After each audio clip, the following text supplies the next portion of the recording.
ẹ káàbọ̀ padà sórí channel mi Sharp and Laugh TV lẹ́wọ̀n yìí. Àwọn tá a ti ń bá wa bọ̀ tipẹ́tipẹ́ tí a ti fọwọ́ sí, tá a ti subscribe ẹ̀kan náà ni subscribe kò pẹ́ méjì, notification button ẹ̀kan náà ni. Àwọn olóríire tá a ti wá ń wo channel yìí bọ̀ táwọn ọmọ bá ti subscribe tẹ máa ń pè ní gbogbo gbà. Pẹ̀lú àwọn olóríire alálùbáríkà èèyàn tó jẹ́ pé eléyìí ni àkọ́kọ́ láti wo fọ́nrán yìí tí a ò ti subscribe, ó yá ẹ jẹ́ ká ṣe kíá. Fídíò táwọn èèyàn gẹ́gẹ́ ká wọ́n sàlẹ̀ pátápátá lọ́wọ́ ọ̀tún á rí tí wọ́n kọ subscribe sí SUBSCRIBE subscribe. Ẹ jẹ́ ká nìkan tẹ̀ lórí yóò paradà lórí subscribe SUBSCRIBED yóò wá gbé aago kékeré kan sẹ́gbẹ̀ẹ́ dín yẹn, ẹ jẹ́ ká fọwọ́ ti aago yẹn. Aago yẹn á paradà á di aago mẹ́ta wá tọ̀ wá látòkè wá ìsàlẹ̀ lọ́wọ́ tó fóònù yín ìṣesí kọjọ́ wà láfíà ẹ má láfíà ètò àdókè pátápátá ọmọ gan ni kẹ́ẹ̀tẹ̀. Wọ́n kun náà dúdú tàbí funfun wọ́n kọ AWL sẹ́gbẹ̀ẹ́ rẹ̀ òun gangan ni kátẹ̀. Ìtanilólobó nìyẹn o. Ìyẹn ni wípé ní kété tá a bá ti lórí live, ní kété tá a bá ti ń gbé fídíò jáde tá a ń gbé ṣọ́ọ̀tì jáde tá a ń post anything tá a ń post fídíò tá a ń bọ́ comment and share sórí channel yìí, ẹ̀yin là kọ́kọ́ tẹ kọ́kọ́ máa rí wò, ẹ̀yin là kọ́kọ́ tẹ kọ́kọ́ máa rí. Ìdí nìyẹn tàbí sọ pé subscribe ó dára kéèyàn ṣe ọ̀fẹ́ dẹ̀ ló bá dé. YouTube ò ní já kọ́bọ̀ nínú àkáǹtì yín, ẹ lè máa jẹ orí ọ̀fẹ́ rẹ̀. Ní kété bá ti wá sórí live, ní kété tá a ń gbé fídíò jáde tá a ń gbé ṣọ́ọ̀tì jáde, ẹ̀yin ní ọkọ̀ máa balẹ̀ sọ́dọ̀ yín bàgẹ̀ tẹ kọ́kọ́ máa rí wò. Ó yá ẹ jẹ́ ká subscribe, ó yá ẹ tẹ̀lé mi ká lọ. Ètò talẹ́ yìí máa kọjá bẹ́ẹ̀ o, ètò talẹ́ yìí ó máa kọjá bẹ́ẹ̀ nítorí wípé ààrẹ Bọ́lá Ahmed Tinubu, ààrẹ Bọ́lá Ahmed Tinubu ṣé Yorùbá ni bàbá yìí ni àbí Gara Bausa àbí kì í sọmọ orílẹ̀-èdè yìí rárá? Ṣé Yorùbá ni Bọ́lá Ahmed Tinubu ni? Ṣé Haúsá ni Bọ́lá Ahmed Tinubu ni? Ṣé Gara ni Bọ́lá Ahmed Tinubu ni àbí Ìgbò? Àbí bàbá yóò kì í sọmọ orílẹ̀-èdè yìí rárá, ó kàn ní orí ọ̀fẹ́ láti dé orí ààrẹ nítorí pé orílẹ̀-èdè yìí gan ti da bó ṣe dà. Ẹ rí i pé orílẹ̀-èdè yìí irúwó ògiri wá ni ó ti da bó ṣe dà, àfikọ́ náà kókó wa yọ mbẹ́, àfikọ́ náà kó sànú wa. Ṣé ọmọ orílẹ̀-èdè yìí gangan ni ààrẹ Bọ́lá Ahmed Tinubu ni àbọ́kàn wá gba ààrẹ lórílẹ̀-èdè yìí lásán? Torí pé ọ̀rọ̀ yìí ó rújú, á dẹ̀ máa yànnà náà fúnra wa, á yànnà náà fúnra wa o. Ọ̀nà tẹ́mi fi rò ó wípé bàbá yóò kì í ṣe Yorùbá, ọ̀nà tẹ́mi fi rò ó pé bàbá yóò kì í sọmọ orílẹ̀-èdè yìí rárá, ọ̀nà tí mo fi rò ó pátápátá wípé dájú sáká bàbá yóò kì í ṣe Yorùbá. Tó bá jẹ́ pé Yorùbá ni bàbá yìí kì í ṣe torílẹ̀-èdè yìí, kò ń ṣe torílẹ̀-èdè Nàìjíríà yìí ni Yorùbá àti bàbá yìí, mo wò láwò dájú sáká ìjọmọ Yorùbá gidi, ìjọmọ Yorùbá tàtà, ìjọmọ Yorùbá tòótọ́ ìní ààrẹ Bọ́lá Ahmed Tinubu ní tòtítọ́ ní tòdodo. Mo gbé bàbá yìí yẹ̀ wò, mo jọ bàbá yìí dáadáa, mo jọ dáadáa, èmi ọ̀rá pẹ̀rẹ̀ yọ̀ kán wípé Yorùbá ni bàbá yìí. Tó bá tún wá jẹ́ pé Yorùbá ni kì í ṣe torílẹ̀-èdè yìí, kì í ṣe torílẹ̀-èdè yìí o. Torí wípé gbùntẹ́yàn máa ń wò mọ́yàn lára, àwọn àpẹẹrẹ tí yàn máa ń wò wípé ẹ̀yà wa lélẹ́yìí, ìwà bàbá yìí jọ tiwa, ìṣe ti bàbá yìí jọ tiwa, ìhùwàsí bàbá yìí jọ tiwa, àṣà ìmúra gbogbo bàbá yìí ọjọ́ tiwa ń bì yìí téèyàn máa ń wò mọ́yàn lára. Èmi ò rápẹẹrẹ kankan, máa ṣàlàyé fún wa o. Mi ì rí àpẹẹrẹ ọ̀kan báyìí pé Yorùbá ni bàbá yìí. Ìjọ dájú sáká wípé Yorùbá àtàtà, Yorùbá gidi, ojúlówó ọmọ Yorùbá ṣe ní ààrẹ Bọ́lá Ahmed Tinubu àbọ́kàn wá gba ìjọba orílẹ̀-èdè yìí ní ṣe lọ́ntì ẹ̀.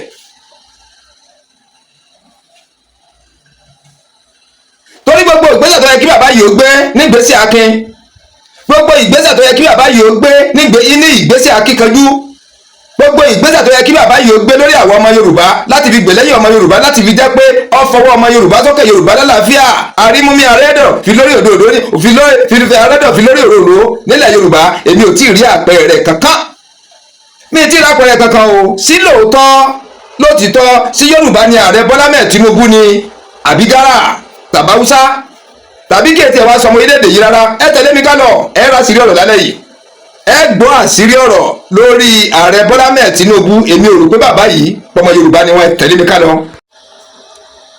Ẹ kalẹ́ àwa ọmọ Yorùbá lápapọ̀, mo kí wa nílé lóko lẹ́yìn odi, mo kí gbogbo àtàwà ní diaspora. Àjíǹde ara máa jẹ́ o. Ọwọ́ alẹ́ ni èmi wà ń bí 10:26. Àsìkò tó lọ́nbọ́ ni ó bá oníkálukú wa, mo fi àsìkò náà mo fi kí wa. Ilé wọ̀nà wa kò ní bàjẹ́, jíjẹ mímu wa kò ní nira, ìgbà yìí ò ní le jù báyìí lọ o. Àmì àṣẹ. Pàápàá jùlọ fáwa tá a wà ní orílẹ̀-èdè Nàìjíríà nílẹ̀ Yorùbá ń bí. àtàwọn tá a fọ́n káàkiri orílẹ̀-èdè Nàìjíríà ìgbà yìí ò ní le jù báyìí lọ, àmì àṣẹ, torí pé nǹkan le ẹ dẹ̀ rí wípé iṣẹ́ ò kí ń ṣe lásán.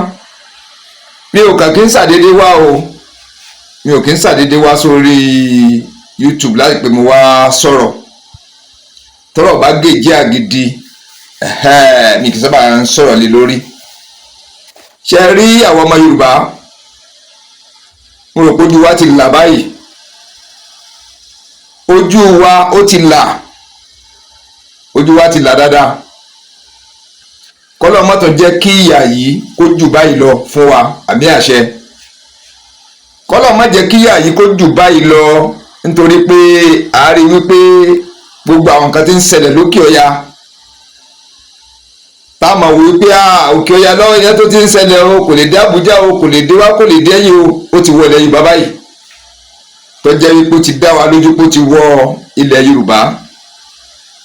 Sọ wá yẹ kó rí bẹ́ẹ̀, torí pé n tó mú mi jáde gangan ni wípé ààrẹ orílẹ̀-èdè yìí, ìyẹn President Tinubu, Bola Ahmed Tinubu, àgò mi ẹni àbúrò máa ń wí. President Bola Ahmed Tinubu, èmi kọ́ lérò pé ọmọ Yorùbá ni, mo kọ́ lérò pé ọmọ Yorùbá ni bàbá yìí. Ẹ rí i pé mo ti ṣe fídíò kan sẹ́yìn tí mo ní Tinubu kì í ṣe Yorùbá, kò kì í ṣe Yorùbá rárá àtọ́. Kódà mi ní tẹ̀yìn, mi rò pé ọmọ orílẹ̀-èdè yìí ni Bola Ahmed Tinubu, mi rò pé ọmọ orílẹ̀-èdè yìí ni. Màá sọ díẹ̀ fún wa o. Fíìmù tẹ fẹ́ wò yìí, mo fẹ́ kẹ́ ẹ farabalẹ̀ kẹ́ fi wò ó, mo fẹ́ kẹ́ ẹ farabalẹ̀ kẹ́ fi wò ó. Ìyà ò gbọ́dọ̀ jẹ àwọn ọmọ Yorùbá, ìyà ò gbọ́dọ̀ jẹ wá rárá, débi pé yóò wá jẹ wá gbé. Kọ́lọ́ má jẹ́ ká rógun ìyà, torí wípé nígbà tí bòròró dáradára tí a bá ń ṣe tiwọn, tí Ìgbò ń ṣe tiwọn, a máa gbé nígbà tí ò tí dìgbà ti Yorùbá ńlọ́fà. A máa sọ wípé àsìkò Ìgbò lélẹ́yìí o, nígbà Jonathan, Ìgbò tún dìgbà Yar'Adua, àsìkò gba Yar'Adua lélẹ́yìí. Nísìnyìí ẹ ń sọ wípé ọmọ Yorùbá ló wà ń bẹ̀, bọ̀ tèmi ò gbà o, èmi tí ìrà pẹ̀rẹ̀ pọ̀ ọmọ Yorùbá lélẹ́yìí o. Tinubu ò kì í ṣe Yorùbá, àṣírí Tinubu ti tú. Kò kì í ṣe ọmọ orílẹ̀-èdè yìí rárá, kò kì í ṣe ọmọ orílẹ̀-èdè tá a wáyé orílẹ̀-èdè Nàìjíríà, kì í ṣe ọmọ orílẹ̀-èdè yìí ni. Táwa fi sọ wípé ìran Yorùbá ni. Wọ́n ní èyí ò ní ẹni nídìí ọ̀sán kó mú kíkan. Bóòlù àṣẹ lè ní èèyàn á sọ wípé ọmọ Yorùbá ni pírẹsidẹ́ǹtì. Wọ́n sọ wípé ọmọ Yorùbá ni pírẹsidẹ́ǹtì, ààrẹ orílẹ̀-èdè yìí ọmọ Yorùbá ni. Kí wá ní àpẹẹrẹ tá a fẹ́ rí rere ń ṣe yìí wípé ọmọ Yorùbá ni bàbá tó wà ń bẹ̀ yìí. Èmi sọ fún yín pé bàbá yóò kì í ṣe ọmọ orílẹ̀-èdè yìí ni. Bàbá yóò kì í ṣe ọmọ orílẹ̀-èdè Nàìjíríà yìí rárá. Ìwà rẹ̀ kò jọmọ́ ọmọ orílẹ̀-èdè yìí ní gbogbo ọ̀nà. Ìwà Bola Ahmed Tinubu kò jọmọ́ ìwà ọmọ orílẹ̀-èdè yìí, dáwà sọ pé ọjọ́mọ́ wà Yorùbá, ọ̀nà ọ̀dà tó fi jọmọ́ wà Yorùbá, màá láàyè wa.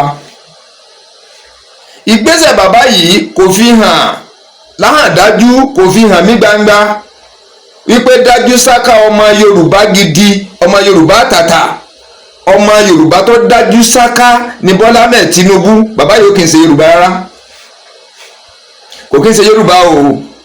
Mi ò tí ì rápẹ̀rẹ̀ Yorùbá kankan lára bàbá yìí. Ẹ wò ó, kó tó di wípé di ayé, ẹ wò ó, kó tó di ayé Tinubu tá a wà yìí, kó tó di ayé ìgbà tèmi lọ́kàn Ìgbò ló sì pé. Ẹ rí i pé nǹkan le koko, nǹkan le koko mọ́ àwọn ọmọ Yorùbá tá a gbọ́dọ̀ pé mọ́ra wa wípé ó le. Ẹ rí i pé lásìkò dáradára tí a ń pè ní Buhari yìí, ẹ wo tí Buhari fojú àwọn ọmọ Yorùbá rí, ẹ wo tó fi mú wa fọ́n, ẹ wo irú fèrè tó fi mú wa fọ́n, ẹ wo fèrè tó fi mú àwọn ọmọ Yorùbá tó fi fọ́n, ẹ rí i pé lásìkò Buhari yìí ó ní Yorùbá nation dìde léyìí tó pé ọ̀pọ̀ òkìkí ti lé gbọ́ tó kó gbọ́ tí gbogbo àgbáyé mọ̀ wípé ọmọ Yorùbá fẹ́ gba òmìnira. ẹ wo iṣẹ́ burúkú iṣẹ́ láabi tí darandaran Buhari ẹ wo ìgbésẹ̀ burúkú tó gbé lórí ọmọ Yorùbá. ẹ wo ìgbésẹ̀ burúkú tó gbé lórí ọmọ Yorùbá lórí wípé à ń sọ yípa a fẹ́ gba òmìnira àjà níjà o àṣejàǹdùkú pẹ̀lú ẹ̀ wọ́ọ́rọ́wọ́ bó ti tọ́ bó ti yẹ ọ̀nà tó tọ́ ọ̀nà tó yẹ lọ́nà tó bá òfin mu ò là fi ń jà fún. ẹ wo itú tó pa fún bàbá wa olóyè Chief Sunday Adéníyì Adéyẹmọ aka Ìgbòho ṣá. ẹ wo itú tí Buhari tó pa ẹ rí i pé lẹ́yìn ìgbà yẹn tó ń lọ tàbọn sórí ilé bàbá wa Professor Banji Akíntóyè kó tó di pé bàbá náà tó kúrò nílé tí gbogbo èèyàn ń pariwo pé bàbá kúrò nílé ni ẹ kúrò lórílẹ̀‐èdè yìí o ẹ kó oríṣiríṣi bẹ́ẹ̀. àwa rí i wípé gbogbo ìwà burúkú ìwà aláàbí tí ọmọ Yorùbá ọba sí lórí ààrẹ á mọ̀ wípé ńgbà tí kò sí ọmọ Yorùbá lórí ààrẹ ìlọ́fà tí ìyà fi ń jẹ wá ìlọ́pàá tó jẹ́ pé gbogbo nǹkan ò fi lọ dédé ìlọ́pàá tó fi jẹ́ wípé ọ̀gá mi haúsá ló máa jẹ́ ọ̀gá Yorùbá haúsá ló máa jẹ́ ọ̀gá navy haúsá ló máa jẹ́ ọ̀gá ọlọ́pàá haúsá ló máa gbé gbogbo ọ̀gá pátápátá sí pọ̀tù ní airport ní everywhere àwọn búlà ní bòròrò ìlú mọ gbogbo ẹ̀ máa jẹ́. a máa pariwo ńgbà yẹn a ní pé ńgbà tí èsè ìgbà tiwa gbogbo yẹn pé ìpín yẹn kọ́ lèmi ń sọ o. nísìnyìí kí ni ìyàtọ̀ wípé Yorùbá ló ń ṣèjọba lọ́wọ́lọ́wọ́ báyìí. àwọn tí wọ́n mú tí a ń tì wọ́n mọ́lé àwọn tí wọ́n mú tó ń fìyà jẹ yìí àwọn tí wọ́n mú tó jẹ́ wípé wọ́n ń lẹ orúkọ burúkú mọ́ orí wọn wọ́n ń gbẹ́sẹ̀ lé pásíwọ́ọ̀dù wọ́n ń gbẹ́sẹ̀ lé owó ẹ wo bàbá wa Chief Sunday Adéníyì Adéyẹmọ aka Ìgbòho ṣá ẹ̀ṣẹ̀ wo ni bàbá ṣẹ̀ gan ẹ̀ṣẹ̀ wo gangan ni bàbá ṣẹ̀ lólóyè Chief Sunday ṣẹ̀ ẹ wo ìgbà tí a ti ń jẹ bàbá yìí bọ̀ wá látàyè gba Buhari tó tún fi di àsìkò yìí náà tó fi di àsìkò yìí bọ́bá yá àgbọ̀ wọ́n ní gbẹ́sẹ̀ kúrò lórí owó bàbá o wọ́n àti gbẹ́sẹ̀ kúrò lórí owó bàbá o sọ yẹ ká tó máa jà tó yẹ ká tó máa ṣẹ̀ṣẹ̀ sọ ìyẹn tó bá jẹ́ pé lóòótọ́ ọmọ Yorùbá tàtà ọmọ Yorùbá gidi ọmọ Yorùbá pọ́nbélé oníbà President Bola Ahmed Tinubu sọ yẹ kó tó fariwo ó yẹ kó fa wàhálà àbí kó yẹ kó fa tìfìtínà kankan sọ yẹ kí àròyé kó tó wà lórí rẹ̀ sọ yẹ káyẹ̀ tó máa sọ̀rọ̀ lórí ẹ̀ kí bàbá tó ṣe ìgbésẹ̀ tọ́tọ́ kó tó ṣe ìgbésẹ̀ tó yẹ. àwọn tí à ń wí pé wọn à lójú àánú rárá àwọn tá à ń sọ wípé ìkà pọ́nbélé ni wọ́n táwọn bá gbẹ́sẹ̀ lé nǹkan tí ẹni tá a lérò wípé ojú tiẹ̀ là olójú àánú sọyẹ kọ́sẹ̀ tó di pé a máa dọ̀bálẹ̀ a máa bẹ̀bẹ̀ a máa pariwo gbogbo gbà kó tó di pé wọ́n gbẹ́sẹ̀ kúrò lórí owó bàbá yìí kó tó di pé wọ́n gbẹ́sẹ̀ kúrò lórí pásítọ̀tù wọn kó tó di pé wọ́n ó rí orúkọ burúkú yẹ kúrò ń bẹ̀ ṣé bẹ́ẹ̀ ló ṣe yẹ kó rí ibi tá à ń lọ ládé yìí o ibi tá à ń lọ ládé yìí nísìnyìí ìjọba Amẹ́ríkà wọ́n fohùn ránṣẹ́ wípé wọ́n ń pa àwọn kìrìsìtẹ́nì lórílẹ̀‐èdè yìí pé kéde dẹ̀ sáà méjì ju pé àwọn mùsùlùmí náà ní ń pa wọ́n lọ wọ́n fẹ́ dín wọn kù pátápátá àbí kí wọ́n pa wọ́n rẹ́ kúrò ní orílẹ̀‐èdè yìí kó jẹ́ pé mùsùlùmí nìkan ní ọ̀wà ń bẹ̀.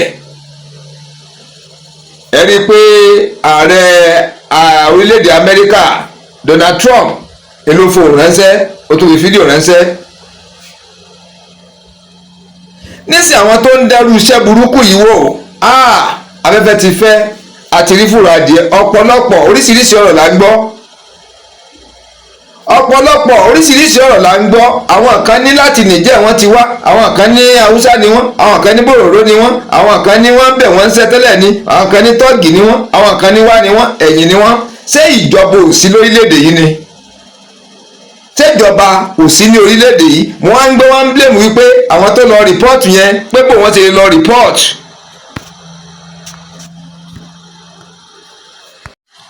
wọ́n sọ pé àwọn kìrìsìtẹ́nì kan àwọn rẹ́fẹ́rẹ́ndì kan àwọn wá àwọn èèyàn kan náà lọ rìpọ́ọ̀tì fún Donald Trump sáwọn àwọn gan lè gbà kí wọ́n pa wá tán àyíntọ́ wà nílẹ̀ kété pé kìrìsìtẹ́nì nìkan wọ́n pa bí wọ́n ti ń pa kìrìsìtẹ́nì náà ń pa mùsùlùmí náà ń kóyè náà ń pàlejò ṣùgbọ́n ṣé kò sí ìjọba ni ṣé kò sí ìjọba ibi tá à ń lọ ládé yìí o ààrẹ Amẹ́ríkà fohùn ránṣẹ́ wọ́n fi ohùn ránṣẹ́ wípé pípa àwọn kìrìsìtẹ́nì yìí ti pọ̀ jù báwọn ò dẹ̀ lè faramọ́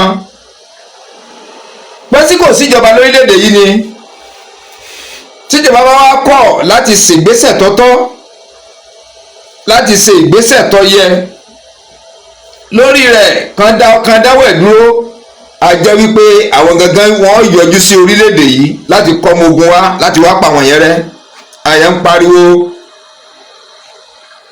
pé kò yẹ kó rí bẹ́ẹ̀ ó yẹ kó rí bẹ́ẹ̀ kìnnì kan ṣe kìnnì kan olúkálukú ń sọ tọkàn rẹ̀ jáde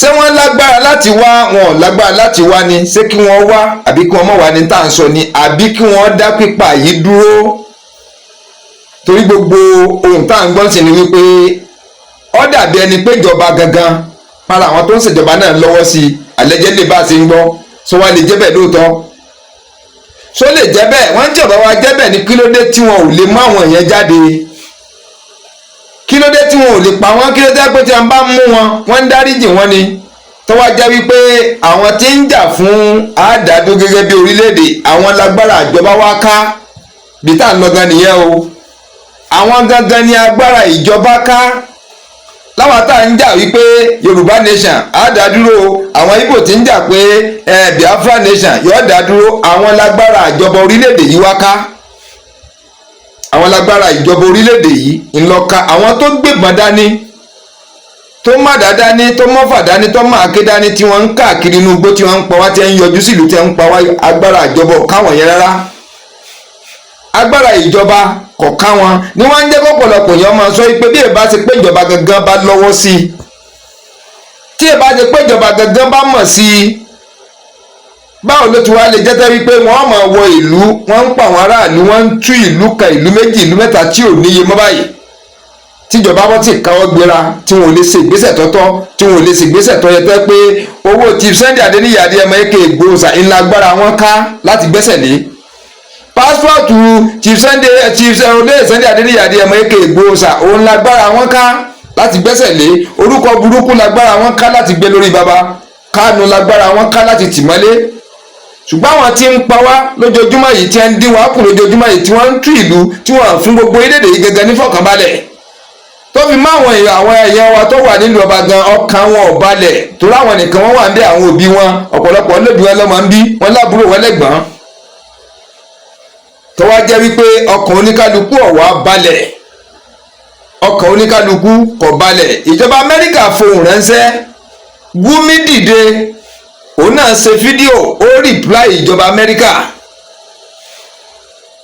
ní tí ọkùnrin yìí ń dánwò tá àáfàá yìí ń dánwò ṣé ìran Yorùbá kan lè dánwò ṣé ìran Ìgbò kan lè dánwò tàbí ìran Middle Belt kan lè dánwò kíjọba má ti gbé torí ibi tọ́rọ̀ lọ yìí ò yé wa o ṣé Gúnmi gangan làárẹ̀ orílẹ̀-èdè yìí ni àbí ààrẹ Bọ́lá mẹ́ẹ̀ Tinubu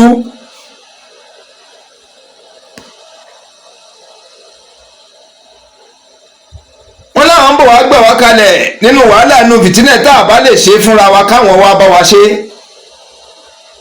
Gúnmi ń fohùn ránṣẹ́ wípé kí lọ́ọ́ ka Amẹ́ríkà ń bẹ̀ pé tamẹ́ríkà ọba sọ́ra wa á já ìfẹ́ tí ń bẹ láàrin ara wa okòrò tí ń bẹ láàrin ara wa á gé sóun ní ààrẹ ni. ẹni tó yẹ kí wọ́n gbé tó yẹ kó wà láti mọ̀lẹ́ báyìí àbí kí wọ́n ti pa òun gan.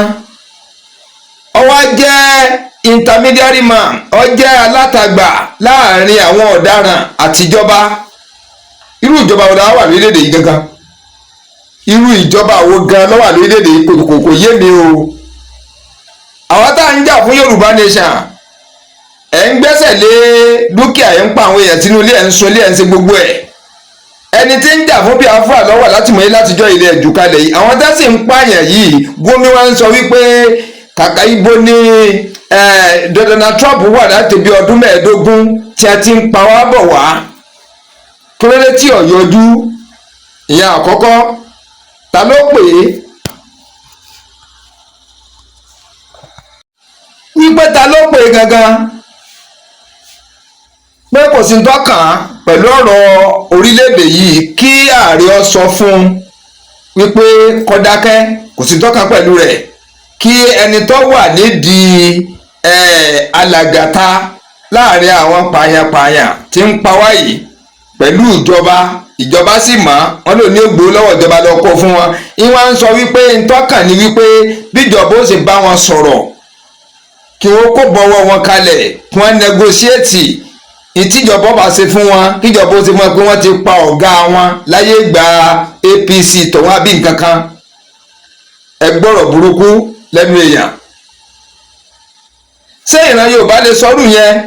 ṣé ìran Ìgbò lè sọrú yẹn? wọ́n dẹ̀ rí bàbá yìí agbára wọn ò ká láti mú orílẹ̀-èdè yìí náà lájọ ń gbé irú orílẹ̀-èdè yìí lọ irú orílẹ̀-èdè wo la wá wà yìí. ẹ wá ní bàbá yìí pé Yorùbá ni ọ̀nà wá dà tàbí bàbá yìí fi jọ Yorùbá ọ̀nà dà tí bàbá yìí fi jọ Yorùbá tó wá jẹ́ wípé ọmọ tiẹ̀ gangan bàbá pé Yorùbá bá ní olóyè tí Sunday Adéníyì Adéyẹmọ èké Ìgbòho ọmọ tiẹ̀ ni ṣùgbọ́n kí ló fà á tẹ́ tó fi de bàbá yìí mọ́lẹ̀ kí ló fà á tẹ́ fi de Kánú mọ́lẹ̀ ẹni tí wọ́n ń pààyàn tí ń ṣe alátagbà tí ń ṣe agbẹnusọ fáwọn ọ̀daràn àwọn èèyàn burúkú tẹ́ ń pa wá yìí ó sì wà láyé tóun ń gbádùn tí ń jẹ tí ń mu tí ń wù tí ń lọ ọ̀dọ̀ ìjọba tí ń gba ẹ̀tọ́ fáwọn olórí burúkú tẹ́ ń pa wá yìí tíjọba wa mú yẹn gẹ́gẹ́ bí ọ̀rẹ́ tí ò sí nǹkan kan tíjọba lè ṣe lórí rẹ̀ tí ò sí nǹkan kan tíjọba lè ṣe tó wá dàbí ẹni pé òun gangan ní ń pàṣẹ nísìnyí báyìí bẹ́ẹ̀ bí ó kálukú ṣe ń wò. Amẹ́ríkà sọ̀rọ̀ ìdá Amẹ́ríkà lóhùn kí lọ́kàn ṣé ààrẹ ni tó nígbàkejì ààrẹ ni ṣé gómìnà stéètì kan ní báyìí àbí torí kò yé wa o kò yé wa tóbi tó orílẹ̀-èdè yìí ń lọ o bí tó orílẹ̀-èdè yìí ló sọ pé bàbá yìí mi ò rò pé ìran Yorùbá ni tó bá pé ìran Yorùbá bá ní yóò ṣe wá di olóyè Sunday Igboho mọ́lẹ̀ ó di ọmọ rẹ̀ mọ́lẹ̀ olóyè Sunday Igboho bá pé Yorùbá bá ní bàbá yìí lóòótọ́ ó di olóyè Sunday Igboho mọ́lẹ̀ ọ̀daràn títí ń tẹ́ ń ṣalátagbà láàrin àwọn Boko Haram bandits yìí òun ń lọ òun ń bọ̀ ètò wọn ń gbó lọ́wọ́ ìjọba ń kó fún àwọn bandits yìí wọ́n ń sọ wípé kẹwàá ṣe atótónu pẹ̀lú wọn ni kẹwàá jọ sọ̀rọ̀ tùnú pẹ̀lú wọn bí wọ́n ṣe kó bọ̀ kalẹ̀ iye tẹ́ bá fi ṣẹ́tù wọn. ibo lórílẹ̀‐èdè yìí ń lọ gan kò yé wa o kò yé wa o torí pé èmi ń wò ó tá pé Yorùbá ló bá wà níbẹ̀ lóòótọ́ ṣe bí ó yẹ kí Yorùbá pàṣẹ ni ẹni ọba dáràn kí wọ́n gbé ẹni ọba ṣẹ̀ kí wọ́n gbé èèwọ̀ làwọn tá a ṣẹ̀ tí wọ́n ń gbé báyìí ọ̀daràn pọ́nbélé tí gbogbo àgbáyé ti rí báyìí tí gbogbo àgbáyé ti rí ẹ wá ń wò ìrìn yan ń pàṣẹ wá dàbẹ̀ ń pọ̀ gẹ́gẹ́ ní kọ̀ǹtró ìjọba pé òwò tí orílẹ̀-èdè wa bá àti Nàìjíríà bá Amẹ́ríkà dàpọ̀ pé bí ọba múra àwọn ọkọ̀ tiẹ̀ sóhun láàrin ni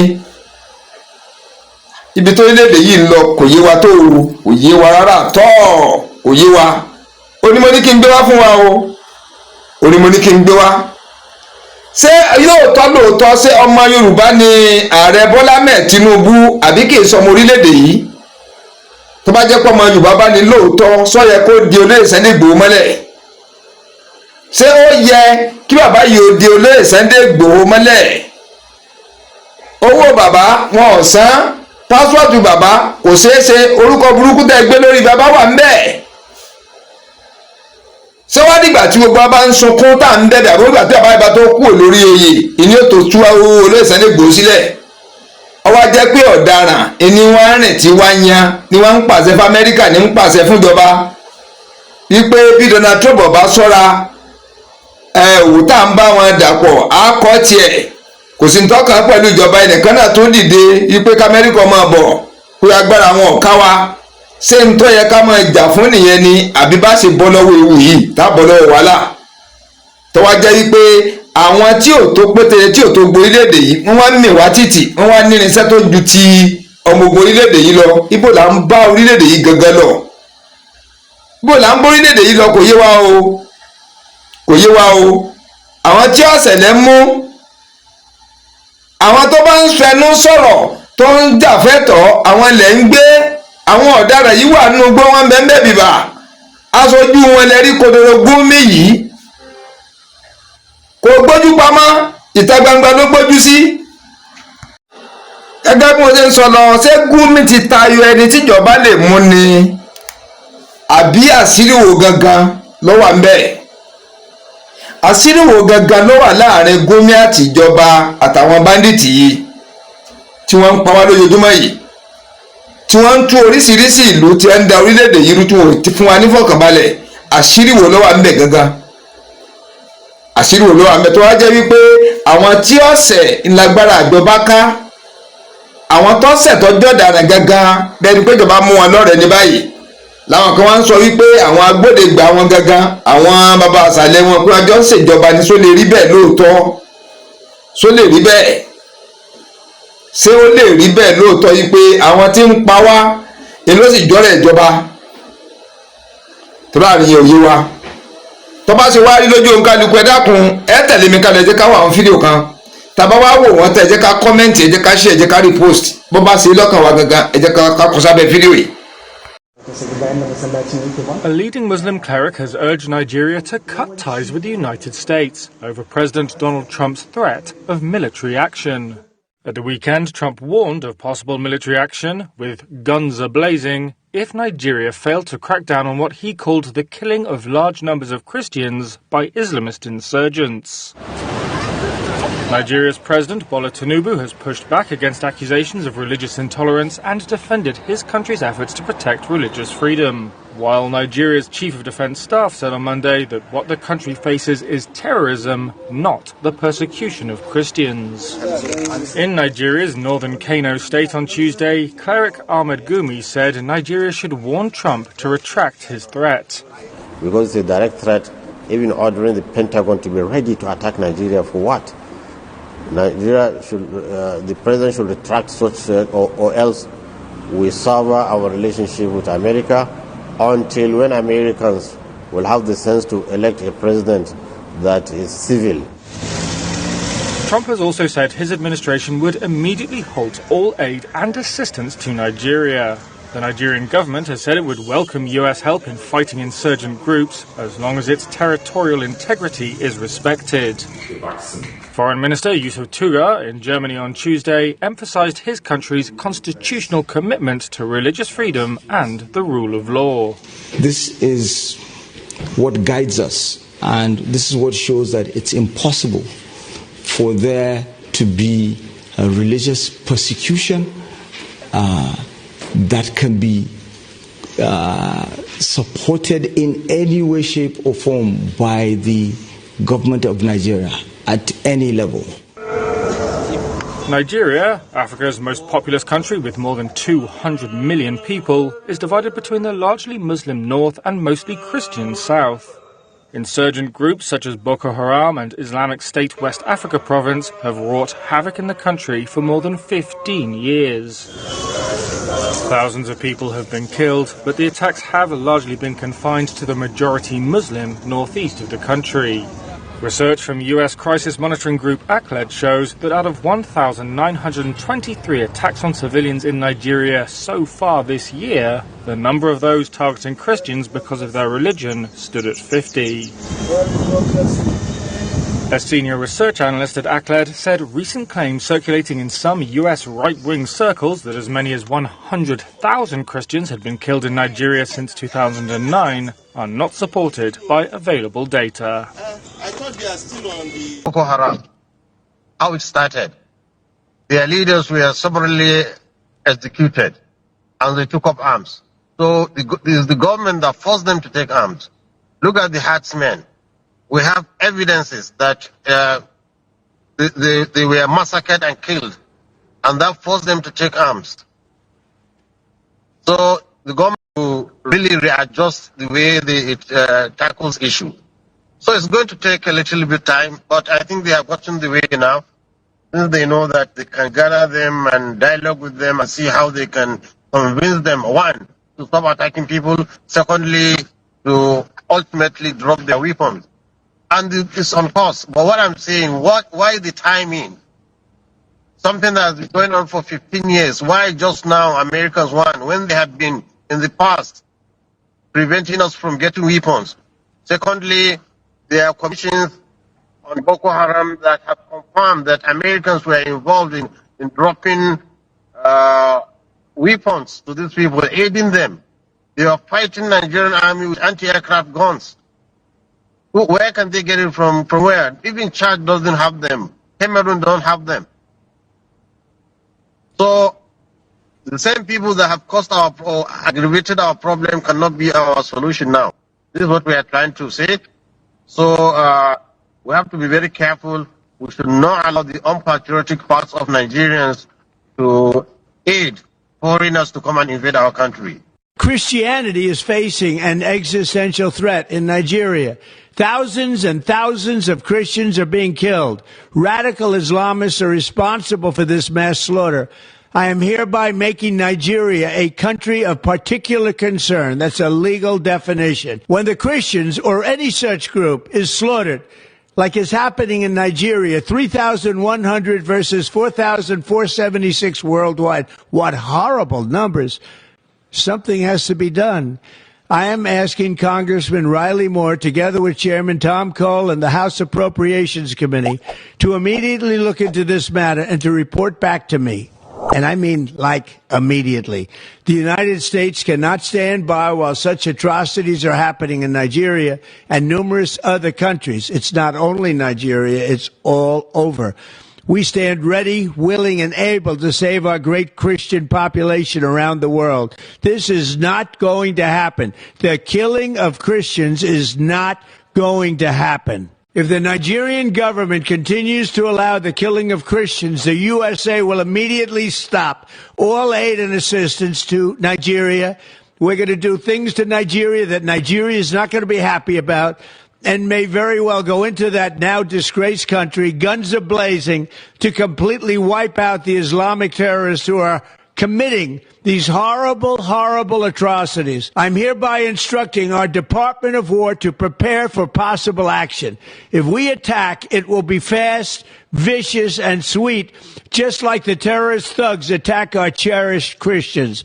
These are cherished people. These are great people. Leave them alone. Warning, the Nigerian government better move fast before it's too late. If they don't, there's going to be hell to pay. You heard that right. On October 31st, the President of America, Donald Trump, announced on social media that Nigeria was designated as a country of particular concern. Now again on November 5th, he has followed it up with a video message urging the Nigerian government to take immediate action. Now, many people on social media are saying that this is Trump's way of telling the rest of the world leaders that he's about to take an action. And it looks like Trump is very serious about this issue. Ever since he made this announcement, the Nigerian government has been assigning blame, arguing that not only Christians are being killed, instead of them finding effective solutions to end these rampant killings and attacks on vulnerable communities. While some individuals, such as Adamu Garba, are stating the facts and discussing the tragic nature of the situation. In fact, in 2014, Nigerian opposition party, then the APC, were in the White House seeking for the same help on the same Christian genocide as a fallout of the Chibok girls. This is established. The second thing again is that even most recently, we acquired $346 million worth of weaponry from the US, and we are trying to send our military personnel to go and train as a factor of diplomatic relationship between Nigeria and the US. And US has been consistently, in addition to other partners, listed as supporting countries to help us in eradication of terrorism. And don't forget, it is a United Nations Convention on Counterterrorism that empowers the United States to become the global front or focal point in fighting against terrorism. And wherever a word terrorism was defined in a given area, that means US have right to protect. They call it a responsibility to protect R2P. They have right to invoke that R2P to get into that country and destroy that terrorism. Yeah. So what we should show in our own case in Nigeria is that we should show commitment and willingness to partner to eliminate the threat of terrorism, not completely condemn a hand that is coming to help us, and then put a motion forward. We can negotiate with them. We can tell them, give us the weapons responsibly. We can discuss with them and acknowledge that this genocide is taking place. Yes, they say Christian genocide. Now we can justify to them that, look, it's not only genocide, it's not only Christians, Muslims also are affected. But do you agree with the categorization that it's a genocide? I actually, when I look at the damages, when you look at the total number of the people that have been killed over time in Nigeria, and they are killed defenseless in villages, sleeping in their homes, then what can you call this, for God's sake? You think there's a genocide? I think it's actually pure genocide, because you just come and kill people, just like that. And this thing has been happening. Several villages in Katsina destroyed, several villages in Sokoto gone, several villages in Zamfara every day. Another set of people, such as Sheikh Gumi, are asking Trump to withdraw his threat. The best thing now is for Nigeria to warn the president of America and tell him to retract his threat, because it's a direct threat, even ordering the Pentagon to be ready to attack Nigeria for what? Nigeria should, the president should retract such, or else we sever our relationship with America. There are a lot of Christians who have known that the narrative is wrong. It's a representation of reality on ground. Many Christians know that. So Nigeria should reciprocate whatever the tune of Trump's allegations are, because he did it not in a diplomatic way. There are also individuals like Asiri Dokubo who promised to deal with the American president if he sets foot in Nigeria. Let them come. Let Trump come with his America, and with you people, you all die. That one will assure you, you people will die here. It will be your graveyard. We always tell you, we don't just talk, we perform. Allow the Americans to come. Which America? We are growing up, we said 12 days war. How many days war had gone? We will finish, we will do this. The world is waiting. When the time comes, you know whether we'll be able to engage. You will know whether we'll be able to engage them if they will live here. Let them come down. Maybe they'll fly in the air. They will come down. When they come down, whether they will live here. When the time comes, we will see their technology. Hey, Trump said, let him come. Let Trump come. In the wake of all this, a video made by a US-based Benue indigene by the name Frank Uto has surfaced. He detailed how he and others played a role in pushing for Nigeria's designation as a country of particular concern, stating that a series of deadly attacks in Benue State convinced them that international intervention was necessary. Oh my God, so I'm very excited. Very, very excited that President Trump has finally designated Nigeria as a country of particular concern. You see, on Tuesday this week, Tuesday, October 28, 2025, around 11 a.m. Oklahoma time, that's Central Standard Time, United States, I got a call from Jesse Sutherland, the policy advisor to the senior senator from Oklahoma, Senator James Langford. That's one of the signatories to Senator Ted Cruz's bill. The message was just simple and direct. Frank, can you write a reminder to the letter sent to this office to be forwarded to the Department of State? So the Department of State, that is the office of the Secretary of State of the United States, Marco Rubio, was asking for a reminder because they don't want to act so motu. They want to act as a response to a call made by Nigerians. So I wrote that letter immediately and sent to the office of Senator James Langford. That was on Tuesday, October 28, 2025. And today, which is Friday, October 31st, 2025 by 12:29 p.m. Jesse Sunderland, the policy advisor to Senator Langford, called me, and his message was just direct. Hold on, the senator wants to speak with you. And Senator Langford was like, Frank, the president has just designated Nigeria as a country of particular concern.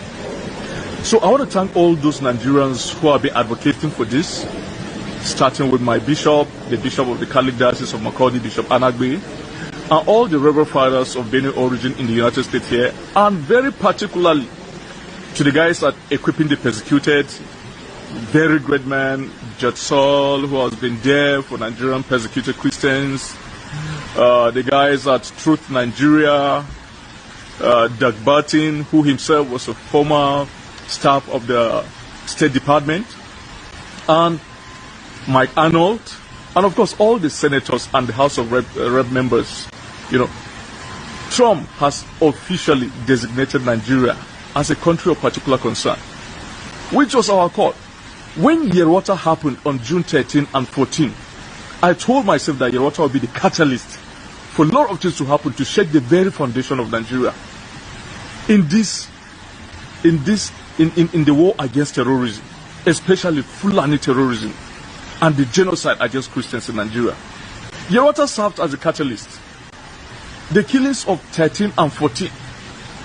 And so I want to say, my kinsmen in their graves, they'll be happy that the world is taking an action over the genocide that has happened.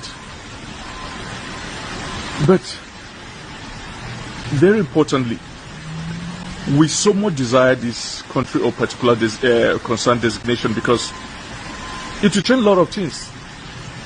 First of all, a lot of people were asking the implications. I've said it in several of my videos. There'll be trade embargo in Nigeria, there'll be arms. They are not doing anything with the arms. They are giving arms to soldiers, and soldiers are just shooting in the sky anytime these Fulani come to kill people. Nigeria have been crying for Tucano all this while. They've given Nigeria the Tucano US, and they've done nothing to stop this. Okay, if you go through Trump's statement very well, he say, I'm hereby designating Nigeria as a country of particular concern. And that is the list of it. Observe that. He say, and that is the list. The list is the designation. The most important thing is what comes on after this designation. These guys have the list of all those guys who are doing these things. They will freeze their account. They will place a travel ban on them. They will freeze their assets all over the world. They will go after them. And when it is becoming too hard, they will intervene directly themselves, the way they release some stuff to Iraq. So the way the Air Force base is just right here where the two B-2 Spirit bombers are. It's just right here.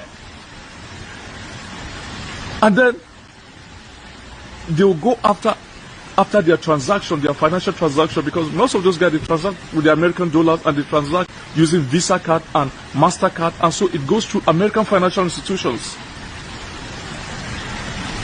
They have the names of these people. These people are in the federal government of Nigeria, the sponsors of this Fulani Jihad, the genocide in Nigeria. They are in the state government as governors. They are amongst the traditional institutions, from the top echelon of the Islamic traditional institutions in Nigeria to the Emirates, all the emirs. All these chiefs around in national state are also involved. So the United States, so every patriotic Nigeria, those of us who call for this designation as the most patriotic Nigeria, because we want a solution. The solution was at hand and the government could not use it for political correctness, still protecting the sponsors of these killings. So right now with this designation, it is a notice to the entire world that genocide of Christians is happening in Nigeria. And other countries in the European Union, the United Kingdom, and Canada will also act. So we are very happy with this designation. And right now, after this designation, we are going to continue following this matter to make sure that the other repercussions are put in place.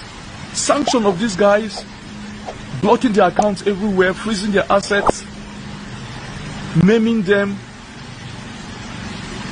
and possibly arresting them in some other countries. So we will not relent. We want to thank everybody involved in this. We want to thank all the priests, the pastors, the religious leaders, the political leaders who were able to be brave enough to call for this. And I'll just tell you that, look, the entirety of this designation did not come so moto by President Trump or Ted Cruz just doing it on their own. It came because of our cries. And the cries continues until when the sponsors of this terrorism and genocide are all arrested and put in prison, and then our people are made to return back to their ancestral land and claim their homes and live in peace and worship in peace. That is the list of what we're saying. So when President Trump is saying this is the list, the designation is just a list, there are a lot of things coming. The sponsors should brave up. They should brace us. There are a lot of things coming. This is just a list according to President Trump. Some of us know the list. And finally, you know, these people will be talking in Nigeria. They thought they are deceiving the United States, but they are deceiving themselves. You find these people say, no, Nigeria, there's nothing like Christian genocide going on. There's peace, there's this, there's that. Look, the United States is the compendium of every intel happening in Nigeria. Everything happened up to your house. Those guys have the information. For goodness sake, you are using their technology. You are using the phone. You are using the SIM card that has the chips. You are using electronic passports, e-passports, satellite imageries. You think those of you, the sponsors, you think you make secret calls by making encrypted calls through WhatsApp? They own the WhatsApp. They own the messenger. If you want to use even satellite phones, they own it. They own this technology. They know all these things. So you begin to deceive yourself that, oh no, this is not happening. They know all these things. I've sat down with many of them. I've heard them inform me about Nigeria to the extent that I never knew Nigeria existed that way. So once again, we want to thank President Trump very well. We want to thank everybody involved in this. Bishop Anagbe of Makurdi Diocese, equipping the persecuted, Judge Saul, Mike Arnold, Doug Barton, Emmanuel Ogebe, my guy Steve Enada in Atlanta, you know, the Igbo veterans in the Nigerian, in the American service, you know, they are known as AVIT, you know, Association of Veterans of Igbo in Diaspora, you know, and many of these other guys. Kudos to all of us, and defiance has just started.